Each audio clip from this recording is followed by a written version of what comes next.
I'll put this into my scrapbook so I can take a closer look at it later. Say, this is mighty nice. What can I do for you? My name is Antoinette Marceau. I'm assisting Monsieur Poirot with his investigation. You know the name, perhaps? It does seem familiar, only I always thought it was a dressmaker. Monsieur, for all our sakes, please do not repeat that in front of Monsieur Poirot. Do you promise me? I think I just about promised you anything. Oh, darn it, there I go, sounding like Mr. Ratchet. You had enough of him, I expect, at the market in Istanbul. I didn't mean anything by it except, well, except it's the truth. I love your accent. A little bit of British, a little bit of French, a lot of heaven. Darn it, there I go again. It is not a problem, monsieur, but we must be serious now, don't you agree? Serious, yes. Yes, of course. You are Monsieur Ratchet's secretary? Yes, for just over a year now. I met him in Persia. I'd come over from New York to look into an oil concession. I don't suppose you want to hear all about that. Getting oil out of Persia can get pretty difficult these days. Anyway, my friends and I had been let in rather badly over it. Mr. Ratchet was in the same hotel. He just had a row with his secretary, so he offered me the job. He was collecting antiquities, but not knowing any languages, was having kind of a hard time of it. I was pretty down and out, so I jumped at it. What can you tell me about Monsieur Ratchet? The actual truth is, Miss Marceau, it is Miss, isn't it? Wait, don't have to answer. None of my business. The truth is, I don't know anything about him. He never spoke of himself or his life in America. May I have your passport, please? Sure. Here you go. What is your full name, age, and address? Hector Willard McQueen. I'm 28. You're about what, 24, 25? Your address, Monsieur McQueen? That's right, Hector. Always saying the wrong thing. That's me. I live at 58 Warren Street, New York. You must have formed some theory about him, Monsieur McQueen. Well, yes, I did. For one thing, I don't believe Ratchet was his real name. I think he left America in order to escape from someone or something. I think he was successful until a couple of weeks ago. Oh, what happened then? He began to get letters, threatening letters. I would like to take your fingerprints. Would you really? Say, that's swell. I mean, of course you can.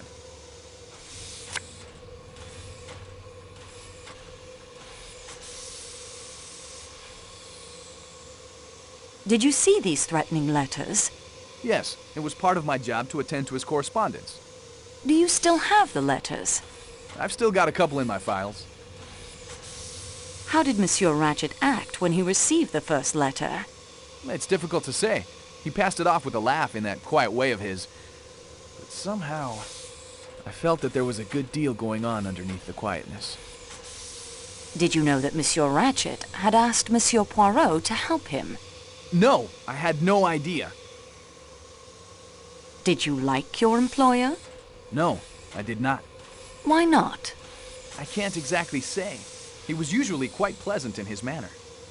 I'll tell you the truth. Antoinette, sorry, Miss Marceau, I disliked and distrusted him. He was, I am sure, a cruel and dangerous man. Were you on good terms with your employer? This is where I'm supposed to go all goose-fleshy and shifty-eyed, right? Like some thriller? You got nothing on me! And so on? Yeah, sorry, but Ratchet and I were on perfectly good terms. When did you last see Monsieur Ratchet alive? Last evening about 10 o'clock, I guess. Masterman fetched me. Mr. Ratchet wanted me to take down some memoranda for him. On what subject? Some pottery he'd bought, and a statue we were bringing back to Paris with us. It's in the baggage car. Monsieur McQueen, you are correct. Ratchet was an alias. I knew it! Who was he? He was Cassetti, the man behind several notorious kidnapping cases, including the famous affair of little Daisy Armstrong. That damn skunk! If I'd known that, I'd have cut off my right hand before I'd write another letter for him. May he burn in hell! I didn't mean to upset you. I have reason to be upset. My father was the district attorney who handled the case. I saw Mrs. Armstrong more than once. She was a lovely woman, so gentle and heartbroken. If ever a man deserved what he got, Cassetti's the guy. I'm rejoicing. A man like that wasn't fit to live. You almost feel you could have murdered him yourself? I do. Seems I'm kind of incriminating myself here. Can you describe your movements last night? Let's see. I fell into conversation with that Englishman, Colonel Arbuthnot. Then I went to take down some memoranda for letters Mr. Ratchet wanted written, like I told you. When I came out, the Colonel was down the hall waiting while the attendant made up his bed. He came along back to my room here and we discussed world politics. The government of India, the Wall Street crisis. I don't as a rule cotton much to Britishers. They're a stiff-necked lot. But Arbuthnot is all right. Did you hear or see anyone in the corridor while you were talking? Let's see. Yes. The attendant passed along once from the direction of the restaurant car. I caught a glimpse of his uniform. Then I do remember some woman in a silk, scarlet something or other. Again, just a glimpse. She was headed the other way, towards the restaurant car. Did you see her return? No, now that you mention it, I don't think I did. But I suppose she must have. What time was it that the Colonel left you? Pretty late. Getting on for 2 o'clock, I'd say. You were together when the train stopped. Yeah, shook me up a bit. But the Colonel was as cool as ice water. He's been in some tough scrapes, I'd guess. A near train wreck didn't even make him blink. What happened after Colonel Arbuthnot said goodnight? I called the attendant to make up my bed, and then hit the sack. What sack did you hit, and why? I went to bed. Slept till morning. Do you smoke a pipe, Monsieur McQueen? Nope. Don't smoke at all, as a matter of fact. I know they say it's healthy, but I don't believe them. During the evening, did you leave the train at all? Only when Arbuthnot and I got out at Belgrade to stretch our legs. When we saw you. But it was bitterly cold, so we hopped back on again. Which door did you use? The one closest to here. Do you remember if the door you used was bolted? Yes, I seem to remember it was. At least there was a kind of bar that fitted across the handle. Did you replace the bar when you returned to the train? You know, I don't think I did. I remember now. I left it unbolted for you. Say, listen, since we know that Ratchet was really that swine Cassetti, there's something you should know. Yes? One night, late, after he'd received those threatening letters, I heard him working at my typewriter. He never did that. He always dictated his letters to me. From then on, wherever we were, he insisted on access to the safe. Whatever that document was, it was important enough that he traveled with it wherever we went. If there wasn't a safe available, he had one installed. I know for a fact he had one installed in the security room in the baggage car. I saw it when we were loading his crate. Do you have the combination?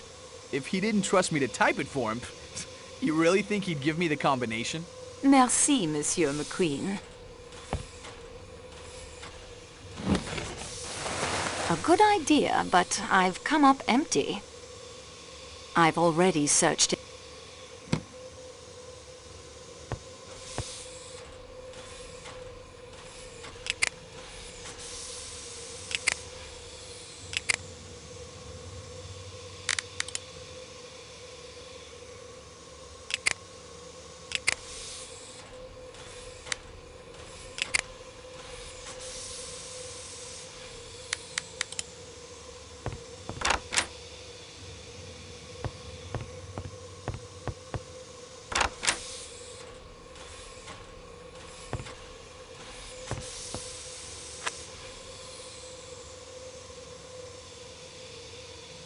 Yes, Fräulein.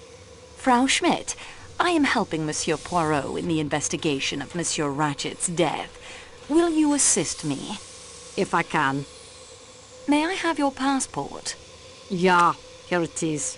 You are Hildegard Schmidt, aged 43, living in St. Petersburg? Where I attend Madame la Princesse, ja. What can you tell me of your movements last night after dinner? I moved very little. I read to the Princess Bleak House by the English writer Charles Dickens. The sudden stopping of the train interrupted us. Madame la Princesse luckily was not harmed. I returned to reading. I do not read aloud very well, but Her Excellency says that it is all the better. So it sends her better to sleep. When she became sleepy, she told me to go. I returned to the compartment I share with Fräulein Debenham. What time was that? It was very late. 1:30 or more. Tell me about Mary Debenham. She is a very agreeable young lady. She was already asleep when I came in after reading to Her Excellency. What color is Mademoiselle Debenham's dressing gown? It is a pale purple. Mauve, I believe the English say. Did Mademoiselle Debenham leave the room at all last night? Not after I returned. I sleep lightly, Fräulein. You understand? Should Her Excellency require me. I would like to fingerprint you. If you must.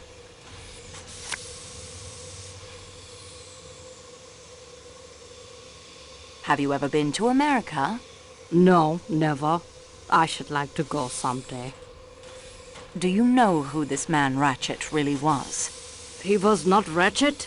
His name was Cassetti. He was responsible for the death of a small child named Daisy Armstrong. My God! I have heard of that. The kidnapping. It was wicked. Wicked! We are not so wicked as that in Germany. Is this your handkerchief, Frau Schmidt? No, it is not mine. It has the letter H, you see. Ah, but it is a lady's handkerchief, that. A very expensive cambric handkerchief, embroidered by hand. It comes from Paris, I should say. Did you see anyone as you returned to your compartment? Only an attendant. He was sitting at the end of the corridor. No, Fräulein. He came out of one of the compartments in the middle. 2 or 3 doors from Madame la Princesse. Was it Mrs. Hubbard's compartment? It may have been. But I saw him come out. You weren't in the corridor. I most certainly was. He nearly ran into me, apologized, and hurried off in the direction of the salon car. A bell began ringing, but I do not think he answered it. Then the bell started ringing? Yes, Fräulein. The attendant was Michel. Our regular attendant. No, Fräulein. What? What did he look like? Small, dark. He had a little mustache. His voice, when he said, "Pardon," was weak and high-pitched. Higher than mine. I'd never seen him before. That will do for now, Mademoiselle Schmidt.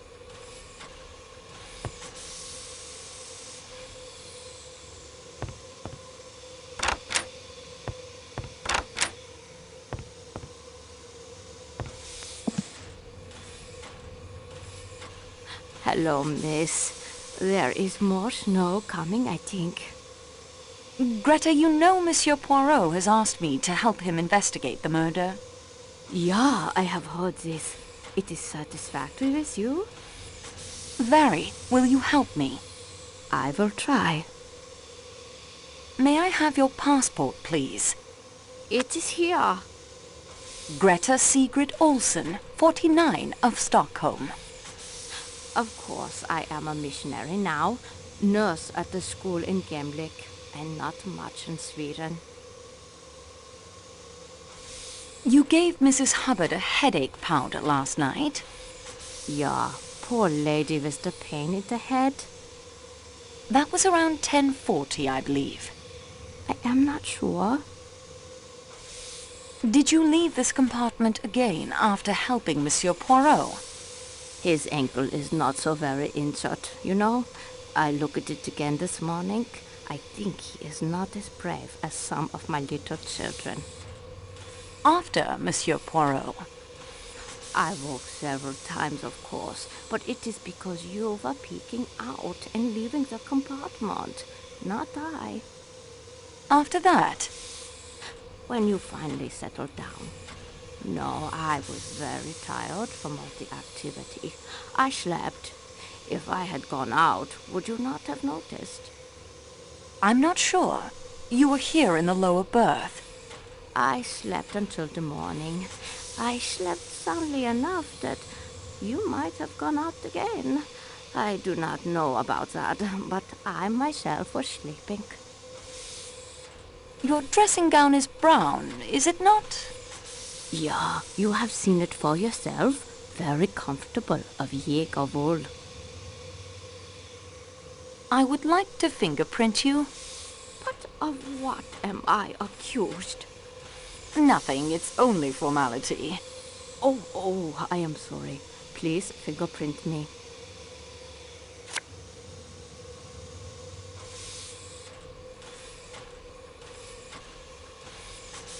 Did you see anyone in the corridor when you took Mrs. Hubbard the medicine?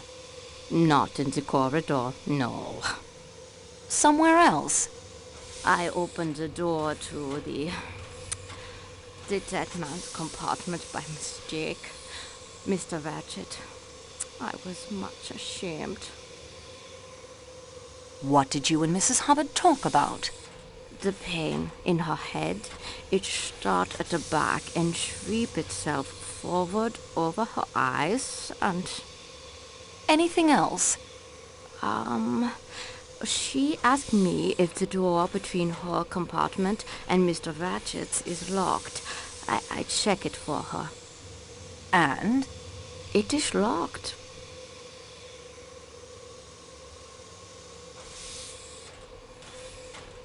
Did you actually see him? Yeah, in his bed he was, reading a book. Did he say anything to you? He laughed. He invited me. I do not care to repeat what he said. It inflamed my cheeks. I left at once naturally and went into Mrs. Hubbard. That means you were the last person to see Monsieur Ratchet alive. I am suspected. Of all the people aboard the train, I am suspected. Have you ever been in America? No.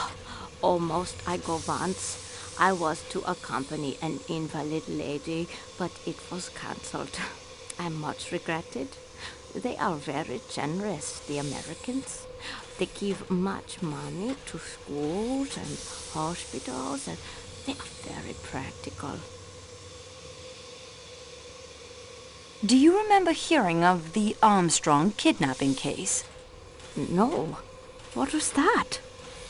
A little girl was kidnapped and murdered. Her mother and an unborn child died in childbirth. A member of the staff committed suicide. Monsieur Ratchet was the man behind the kidnapping. That there are in the world such evil men. It tries one's faith. The poor mother. My heart aches for her. Au revoir, mademoiselle. Regardez, mademoiselle.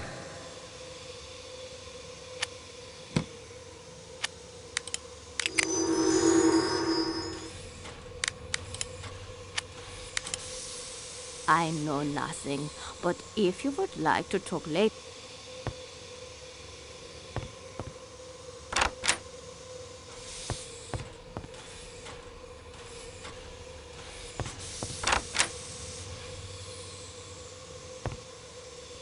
Well, it's about time, I must say. Here I am with information that will solve your mystery for you, and it's hours before you show up. You aren't helping that famous detective, or whatever he is, aren't you? Yes, madam, I have that honor. I would think you'd be more on your toes. In America, the police would have arrested the culprit by now on my evidence. Then let us proceed without delay. May I have your passport, please? My passport? What do you want my passport for? I'm the witness, not the murderer. What is wrong with you people in this country? This is Yugoslavia, madam. I am French. That's what I said. Your passport. Thank you. You are Caroline Martha Hubbard of Great Neck, is it? Long Island? That's what it says, doesn't it?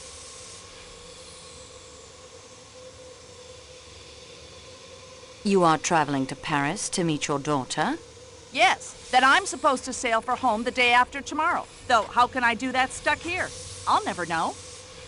Did you hear any sounds coming from Monsieur Ratchet's room? Well, earlier I'd asked that Swedish lady, Mrs. Olson, if she had anything for a headache. She's a nurse, you know. Yes, I know. Poor soul. Looking for my room, she'd opened the door to Mr. Ratchet's compartment by mistake. He laughed and said something not very nice, I think.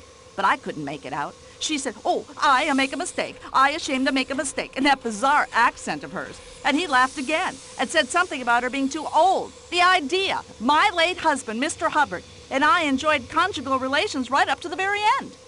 Anything else? After that, I heard snoring. Quite loud, like an airplane engine revving up.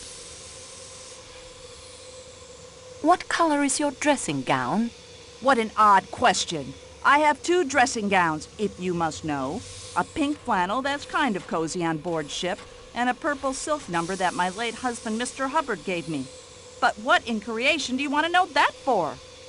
Someone in a scarlet kimono was seen coming out of either your compartment or Monsieur Ratchet's.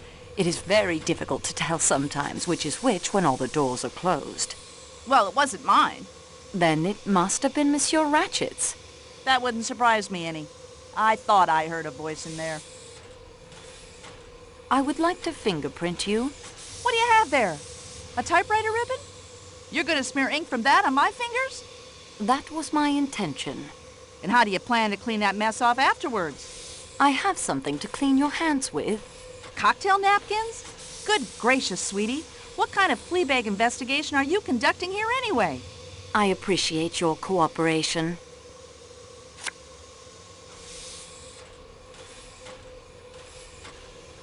Was it a woman you heard in Monsieur Ratchet's room? Yes, I think it was. Did you hear what was said?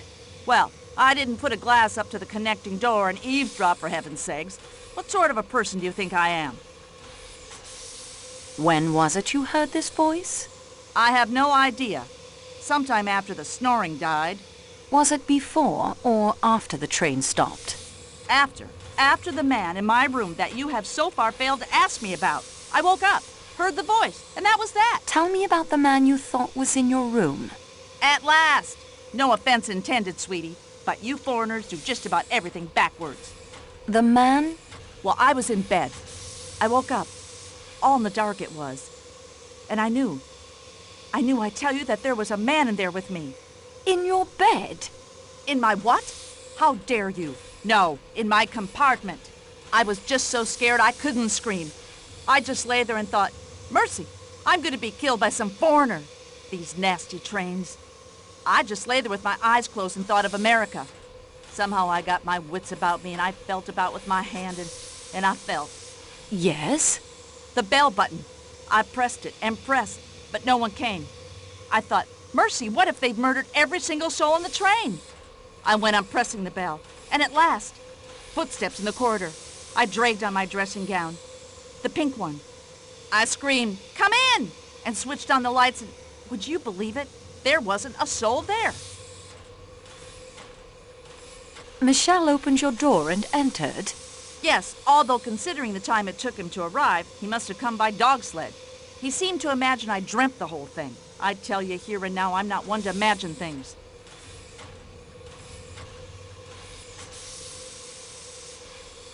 Michel searched your compartment? Yes, even under the chair. Although he said there wasn't room for a man to squeeze himself under there. I asked him to check the connecting door. Was it bolted? No, but I knew it had been because I asked the Swedish lady to check it when she brought me the headache powder. Before Michel arrived, did either door open and close? Sweetie, my eyes were squeezed shut tighter than a banker's fist. I didn't see. And with the bell making all that racket, the intruder could have dynamited a hole in the wall, and I wouldn't have heard it. Do you remember the Armstrong kidnapping? I'll say I do. How that wretch that did it escaped scot-free, I'll never understand. I'd have liked to get my hands on him. You could have, madam, when the connecting door was unbolted. You mean Ratchet was the man? Yes, his real name was Cassetti. Well, imagine that. Wait till I tell my daughter. Were you acquainted with the Armstrong family? Well, they were from New York, too.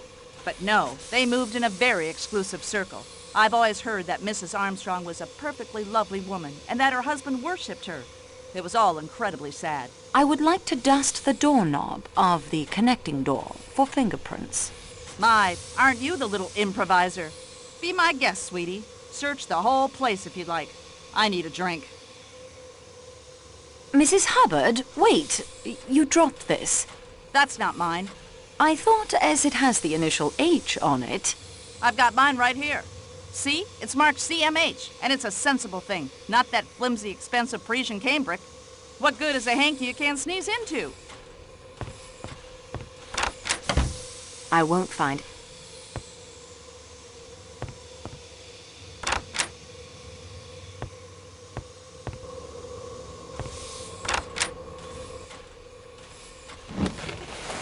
A good idea, but I've come up empty. I've already...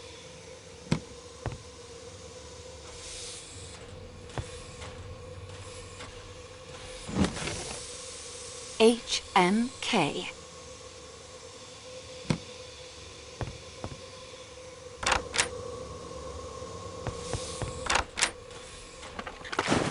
A good idea, but...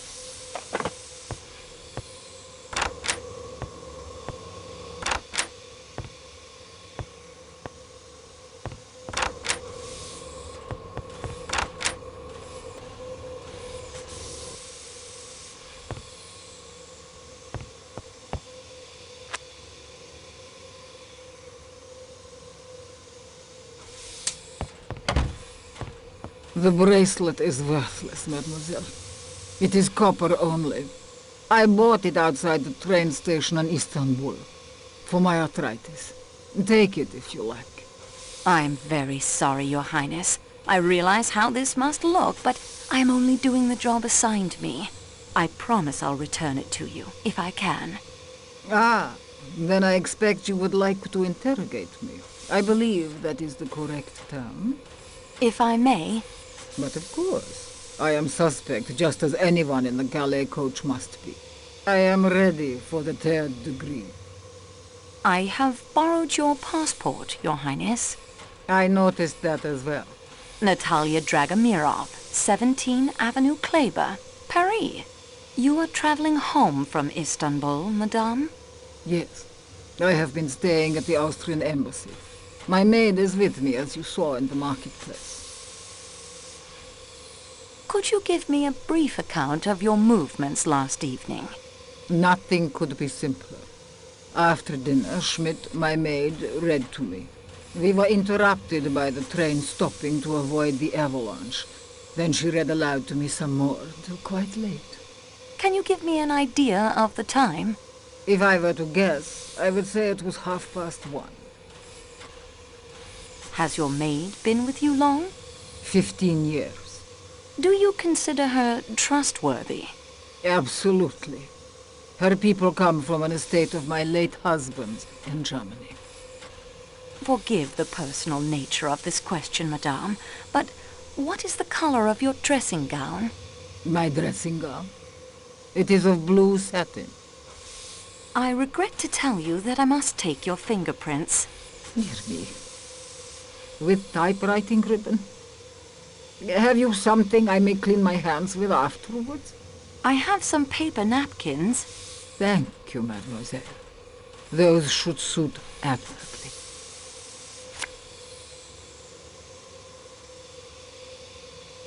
You have been in America, I presume, madame? Many times. Were you acquainted with a family by the name of Armstrong? You speak of friends of mine, mademoiselle. Sonia Armstrong was my goddaughter. I was on terms of friendship with her mother, Linda Arden, one of the greatest tragic actresses in the world. As Lady Macbeth, as Nora in A Doll's House, there was no one to touch her. I was not only an admirer of her art, I was a personal friend. Is Linda Arden dead? No, she is alive.